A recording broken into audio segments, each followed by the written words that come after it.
Today was one of the feistiest, most heated Celtic AGMs in living memory, and we're going to chat about it all on today's video. Oh, the suit. Well, that's got nothing to do with the AGM. That was just me in court earlier. Just a minor offence.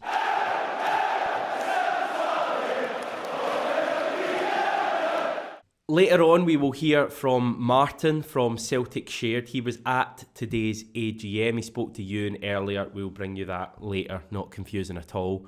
Who was at the AGM today, though? And who wasn't? Well, who wasn't there was Peter Lawwell for the first time in, the best part of 2 decades. Peter Lawwell wasn't at the Celtic AGM because he's not an employee of Celtic anymore. Dermot Desmond wasn't there either. Now, that is hardly news. He, I think, has missed like 15 in a row or something. I think I read that earlier. He's not been at that many. He sends his son, Ross Desmond. He obviously was there. Joining him at the main table, the front table, probably a better name than that, was Ian Bankier. Lots and lots in him on this video. Brian Wilson, Tom Allison, Fran Alonso, Chris Mackay, Sharon Brown and Ange Postecoglou. Now, Ange got a massive welcome, and the apology from Dermot Desmond got a lot of laughter, or so I heard. By the way, just to clarify a couple of names you maybe have heard of, don't know who they are. Sharon Brown is a non-executive director. She's actually widely tipped to be the next chairman or chairwoman of Celtic.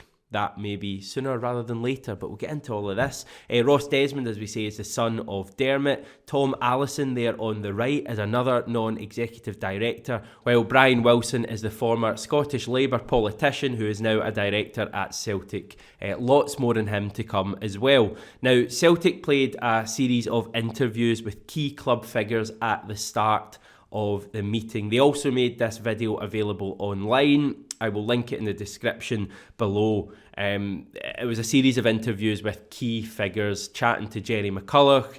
I've kind of jotted down some of the key points that I took from what was quite a lengthy video all in. It was about 25 minutes. The first bit was with Jerry McCulloch speaking to the chairman Ian Bankier, the chief executive Michael Nicholson and the financial director Chris Mackay. So those four in a room. I bet the patter was flowing. Bankier started by saying that it was hard to see the positives from last year. However, when pushed for a positive, he did mention the fact that Celtic had managed to win the Scottish Cup and therefore complete the quad, which no one else is calling it, at Hampden in front of no fans. Bankier kind of bizarrely pinpointed Conor Hazard as being like the sole reason for that happening. Nothing against Conor Hazard. Yes, he saved a couple of penalties, but he also did, I think, gift at least one of the goals that day. Thought that was a wee bit strange from Bankier, but we'll let it slide. Chris Mackay, so this is finances now. He then discussed the shock financial figures. I'm not going to touch on finances in this video really at all. Why? Because we did a video last week, a whole, I think, 15-20 minute video looking at Celtic's financial results. I will link that above, maybe it's that side.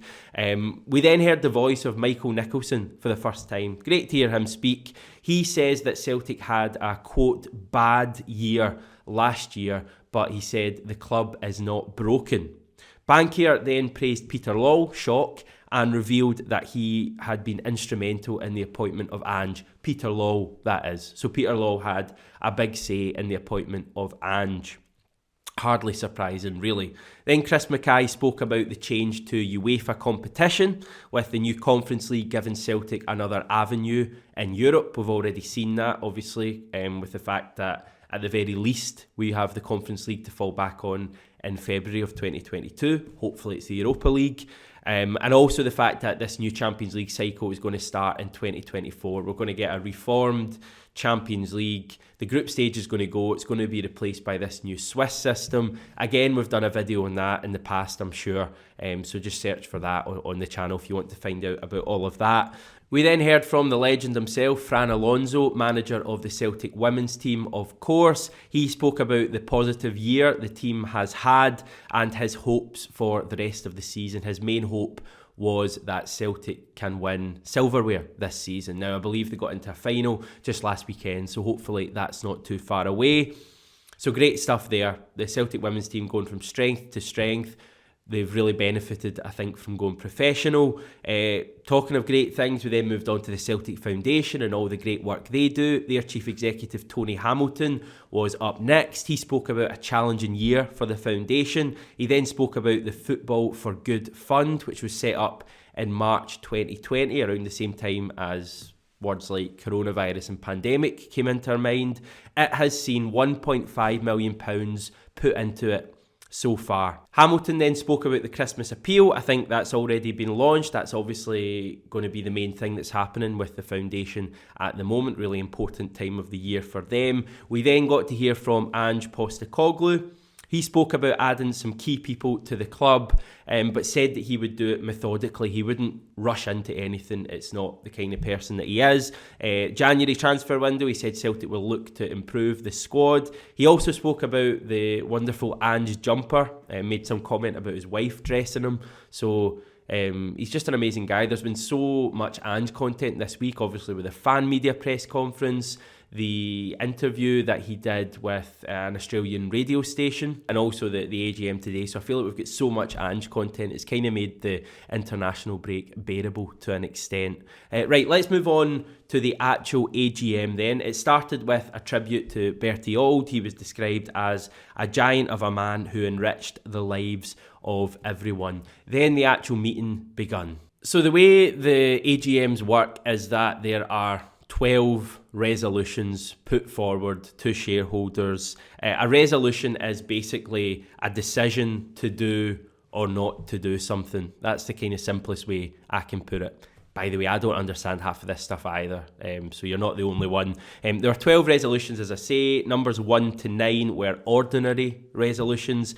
10 is special for some reason. And 11 and 12 are the real interesting ones usually. They are shareholders' requisitions.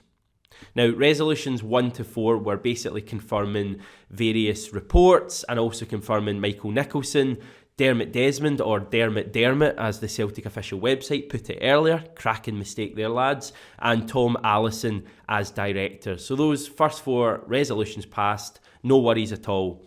Then it got very interesting. Resolution 5 to reappoint Brian Wilson as a director, and Resolution 6 to reappoint Ian Bankier as a director, both weren't carried in the room and polls were called. Now, this is a deeply embarrassing situation for both Wilson and Bankier. I think Bankier especially had a really vociferous reaction in the room. Now, there's not really much chance of Bankier not being reappointed onto the board. I think the way it works with the vote and the fact Dermot Desmond has so many shares in it means that he will be, but it was a deeply embarrassing moment for him. These early resolutions are usually just an absolute inevitability, and they weren't today. So we could sense fireworks were on the horizon. Now, Resolution 7 was to continue with BDO as the auditors. That's not the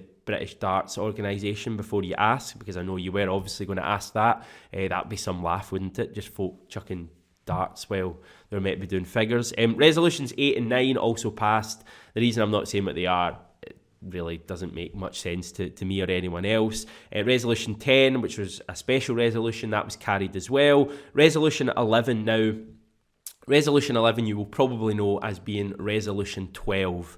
A lot of you may just hear Resolution 12 and not really know what it is. So I thought I'd just do a really brief, and I mean brief, overview of what it is. Now, the resolution goes back about a decade. It argues that the SFA granted Rangers a licence to play in Europe in the 2011-2012 season, despite them not meeting the financial conditions to do so.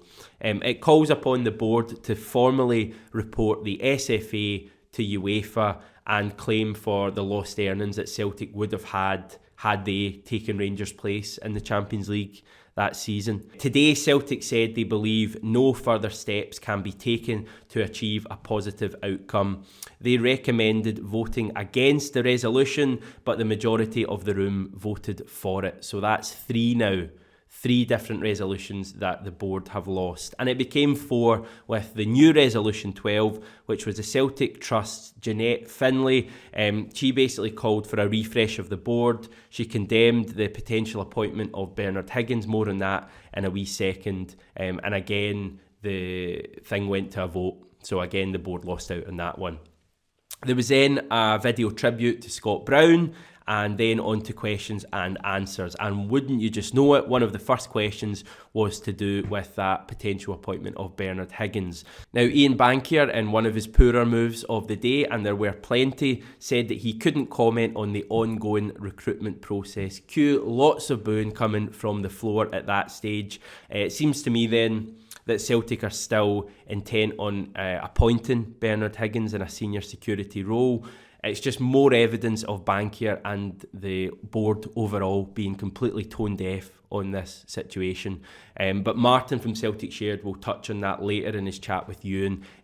So look forward to that in a few minutes or so. Now, just finishing off some of the questions. One of the next questions was about Celtic being treated differently to other clubs last season during COVID. Ian Bankier said Celtic's treatment was, quote, astonishing, but then asked if the club were meant to take on the government. Of course, you can guess the response that he got from the floor. It's a 3-letter word beginning in Y. Bankier then had another nightmare after a question from a guy who's really unhappy with the Celtic board and what they've allowed the club to become in recent years, not building on success, etc. Called for all of them to resign, and Bankier, I think, just had another nightmare with that. Lots of booing. Lots of comments saying that he wasn't very good at all at handling a hostile room, which it obviously was today. There was then a question on UEFA financial fair play, with Chris Mackay answering this one. He said Celtic were part of a meeting with 10 clubs yesterday, actually, looking at new financial fair play rules. So I think we've covered again this in the past, that the old financial fair play rules are not really relevant anymore, and UEFA are looking at probably more lax ones. So Celtic are involved in those discussions. Stadium expansion was then discussed by a shareholder. The club say it's not a priority, and that the trend around Europe is actually to reduce stadium size at the moment rather than expand it. Not totally sure that's the case, but again, we'll let that one slide and let you come to your own conclusions on that. Michael Nicholson then spoke about the potential for a director of football. He said he's working with Ange on that one. He also interestingly said that the club have recently brought in a head of sports science, Anton McElhone, and are also in the process of recruiting a head of data.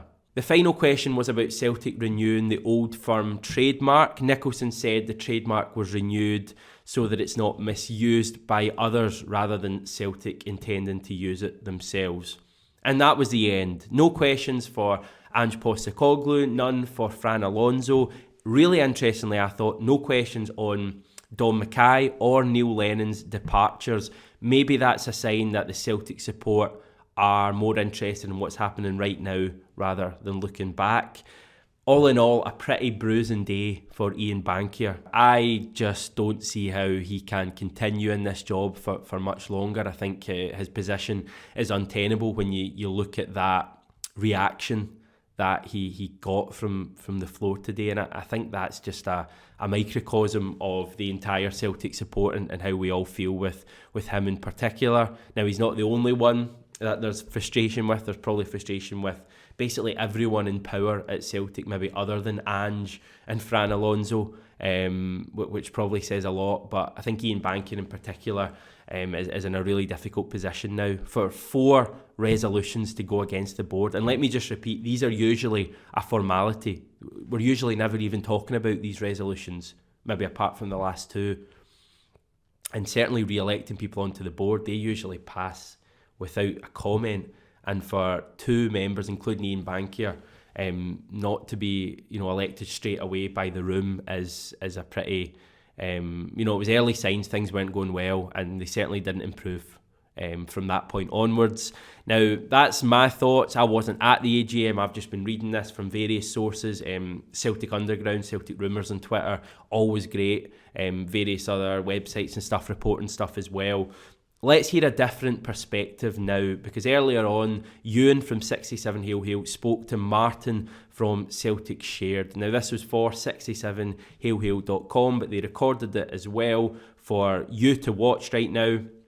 As I said earlier, Martin was at the AGM earlier and even asked a question. Here he starts by telling us what the atmosphere was like in the room. And you may be able to tell from Martin's wee answers here that he's not a huge fan of Ian Bankier.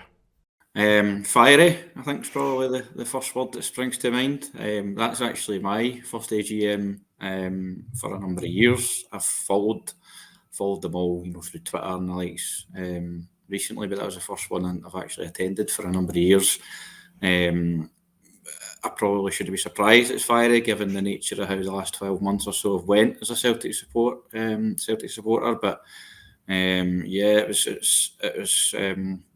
pretty feisty from start to finish. Really, Ian Bankier was kind of cracking jokes and seemed quite jovial at first. I think he was completely unaware as to the sort of feeling in the room. And when it came to the votes and the Q&As, he was so clearly kind of caught off guard. He was flustered. It was really something to behold, actually. Just kind of, obviously, Ian Bankier is the focus of it. This is the first AGM in quite a long time without Peter Lawwell.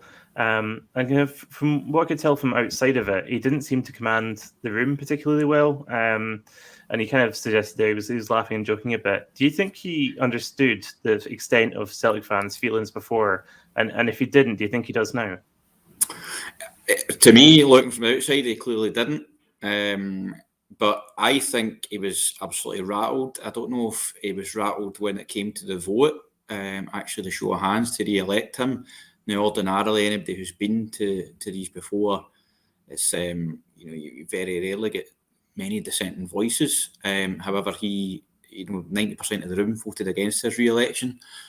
And from there, he seemed to lose composure. I think he was caught off guard. I don't think he was expecting that at all.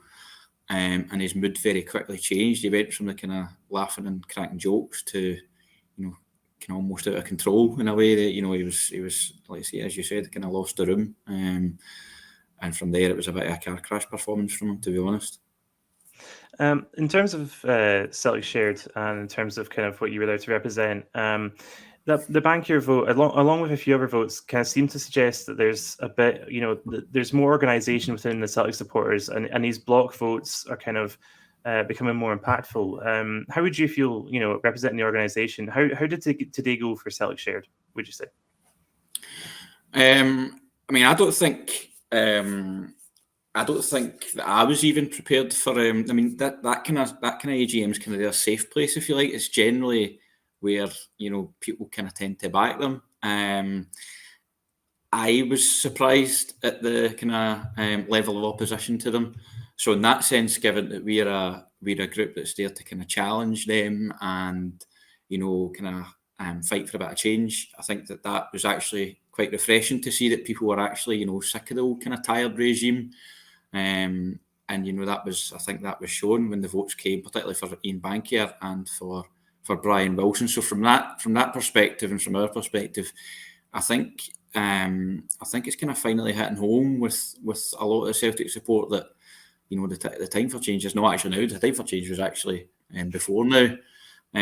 But I think for us and for me personally, I think that was quite refreshing to see for sure that all right, we've got what seems to be a kind of good football manager in, and we're kind of an upward trajectory. The old tired faces are still the same. Ian Bankier actually, funny enough, at one point referred to them as a diverse board, and we were kind of scratching heads at that as to how he came to that. I don't know if he's got Sharon Brown in and put a woman in and thought, that's us diverse, we've ticked that box, but diverse is not a word I would certainly use to describe the Celtic board. No, I mean, he could argue he's got different ages of white men. I mean, that's something. Yeah. So I wanted to ask more crucially about Bernard Higgins. Obviously, there's only, you're kind of privy to the response there. And what I've seen as this argument's kind of unfolded is that there's maybe a suggestion that it's just like a Green Brigade thing. It's just a Celtic Trust thing. But what seems to be the case from the AGM is that it's actually a more mainstream issue. How would you reflect on how the Bernard Higgins question was both asked and responded to today? Well, again, I mean, I've been on away buses and stuff, so I've been speaking to people who are at away games, and there's been no doubt in my mind that this was not exclusive to a Green Brigade or Boys or Trust thing. You know, this is far more widespread than that. I think that was perfectly illustrated today by the reaction of the vast majority of the people in the room.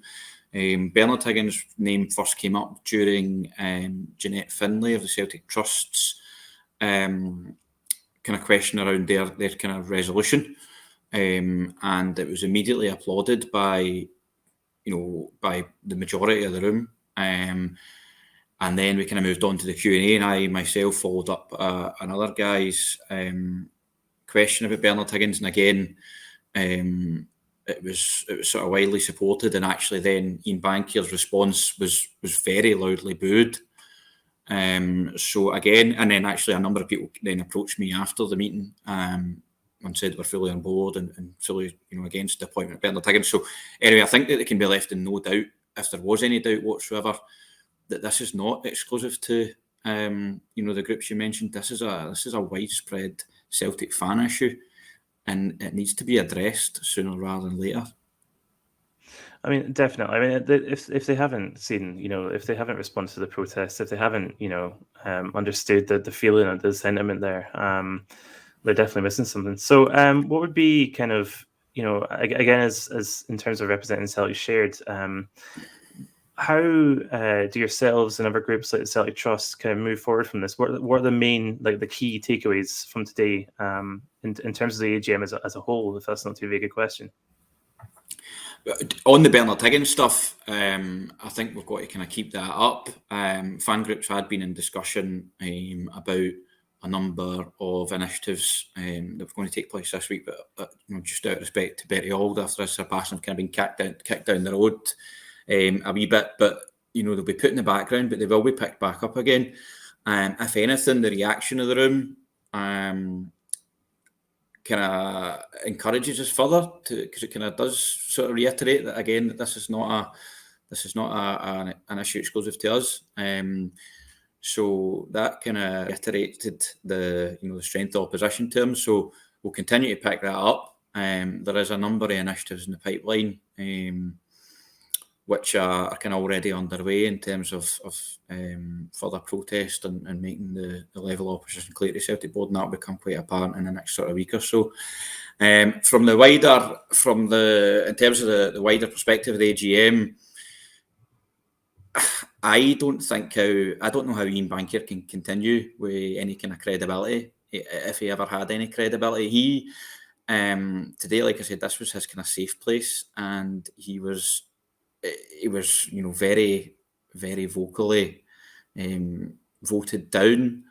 He was almost ridiculed on occasion with certain comments. It was actually almost kind of quite uncomfortable. It was just a total car crash. I think any credibility he had left is gone. So I think that's something to kind of watch and brief. I'll be surprised if he's still Celtic chairman in the next sort of 12 months or so. Wow. Okay. And just finally, if it feels that there's a sort of spirit of the early 90s in terms of fan groups are organising, and they're loud and they're vocal, and now the board seem to actually know it. Would you kind of echo those sentiments? Is there still an awful lot to come, and should the board be kind of much more guarded now that they've seen that they've seen and heard the feeling of a lot of Celtic supporters in kind of full flow today? For me, Celtic support, since the kind of Celtic for Change thing and through my time kind of growing up, we had a number of kind of powerful groups, but for a lot of time, maybe until sort of the FAC campaign, a lot of time we probably could have been more united. And actually what the FAC campaign showed was the power of the Celtic support when we are united. And I'm starting to kind of sense that coming back. We saw, the likes of the Green Brigade and the Boys, Celtic Shared, and the Celtic Trust kind of joined together. I think there's other kind of further discussions with other kind of wider fan groups in terms of involving them particularly around the kind of Bernard Higgins issue, which hopefully we'll see in the sort of coming days and weeks. So it's been said many times, a United Celtic support is a formidable opposition, and you can feel the kind of winds of change are coming, and I think they are very aware of that. So that was Martin from Celtic Shared chatting to Euan earlier. Celtic Shared doing a lot of really good work at the moment. Real voice for the fans. Be sure to check them out. Big thanks, as I say, to Martin for joining Euan earlier. You can read more of his comments at 67hailhail.com. I'm going to make a run for it now, just like I did earlier at court. We'll be focusing on the football from tomorrow onwards. We've got Jackie McNamara joining us to look ahead to St Johnstone. The good news is that it's Celtic all the way through now until March. No more international breaks until then. So this is the perfect time for you to join the big dogs at 67 Hail Hail. Subscribing costs you nothing at all, and it brings you wonders like Jackie and Scott McDonald every single week. Live reactions to every single Celtic match, home or away, solo videos, interviews, financial figures if that's your thing. Maybe if you're watching this video it is.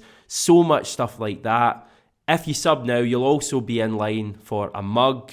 The next time we give one away, that is. And speaking of which, Steve Burns' mug arrived. He sent me these wonderful photos. Look how happy he looks. A big well done to Steve for winning the Ange mug competition a couple of weeks ago. So go on, give us a sub, and let's get to 22k by the end of the month.